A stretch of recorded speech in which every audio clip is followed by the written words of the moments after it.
वागीश्वर धाम के पीठाधीश्वर बागेश्वर पंडित धीरेन्द्र कृष्ण शास्त्री ने ऑपरेशन सिंदूर पर कहा है कि सिंदूर उजाड़ने वाले को हमारी सेना ने मुंहतोड़ जवाब दिया है। भारत की शेरनियों ने पाकिस्तान में घुसकर मुंहतोड़ जवाब दिया है। वहीं आतंकी मौलाना मसूद अजहर के में भी मर जाता वाली बात पर कहा है कि अभी उसको नहीं मरना चाहिए, क्योंकि रोने वाला भी चाहिए, क्योंकि उसने न जाने कितनों को बर्बाद किया है। उसे भी सबक सिखाना जरूरी है। वहीं पाकिस्तान के रक्षा मंत्री के पीछे हटने वाले बयान पर बाबा बागेश्वर ने कहा है कि पहले पाकिस्तान आतंकवाद को सरेंडर करे, उसके बाद भारत पीछे हटेगा। अभी तो यह भारत की शेरनियों की दहाड़ थी। यदि आतंकवाद को पाकिस्तान ने नहीं रोका तो भारत के शेर जब दहाड़ेंगे तो पाकिस्तान का क्या हश्र होगा। पूरे विश्व के अनेक देशों में एक सबसे बड़ी समस्या है, वो है आतंकवाद। आतंकवाद विश्व के अनेक देशों के लिए सबसे ज़्यादा खतरा, सबसे ज़्यादा नासूर बना हुआ था। हमको लगता है भारत के प्रतिनिधित्व में, भारत के सिंह, भारत की I proud of you Indian army, Bharat की आर्मी के द्वारा निश्चित रूप से बहुत ही जल्दी जो पाकिस्तान के अंदर पल रहे बढ़ रहे सपेरे हैं आतंकवाद के रूप में, वो उनका नामो निशान मिटेगा। और पूरे विश्व में जहाँ जहाँ आतंकवाद के ठिकाने हैं, हमें भरोसा है भारत की आर्मी उन सब पर कार्रवाई करके उन सबको ज़मीन से ख़त्म करेगी निश्चित रूप से।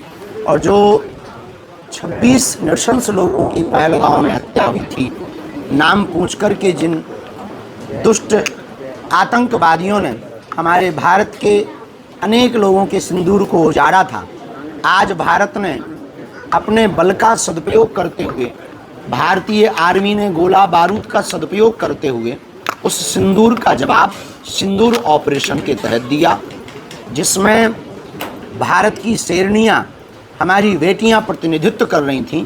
और ये उनके लिए जवाब है। हमें तो इस बात से हंसी आ रही है कि ये तो सिंदूर है, अभी मंगलसूत्र बाकी है, तो पाकिस्तान का क्या हाल होगा। तो निश्चित रूप से भारतीय आर्मी इसके लिए धन्यवाद के पात्र है। हम भारतीय सेना के साथ हैं। प्रत्येक भारतीय ही निश्चित रूप से आज के इस कार्रवाई से भारत के साथ पहले भी था और आज भी होगा और आगे भी रहेगा।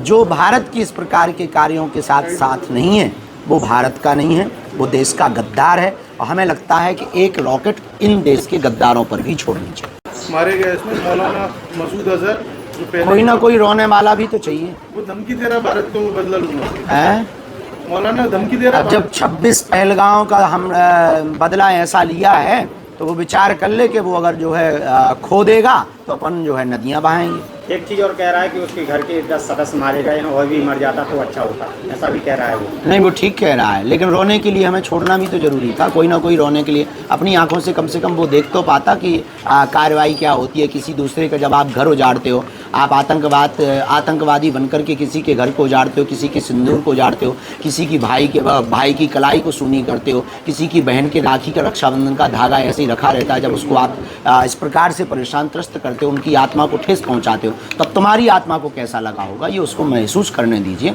ये भारत की आर्मी ने बहुत ठीक किया है। हम भारत सरकार को, भारतीय आर्मी को, यशस्वी माननीय प्रधानमंत्री जी को लाखों बार धन्यवाद दे रहे हैं। बागेश्वर धाम पीठ की ओर से ठीक हुआ, भला हुआ। पाकिस्तान को यही सबक है, छेड़ोगे तो छोड़ेंगे नहीं।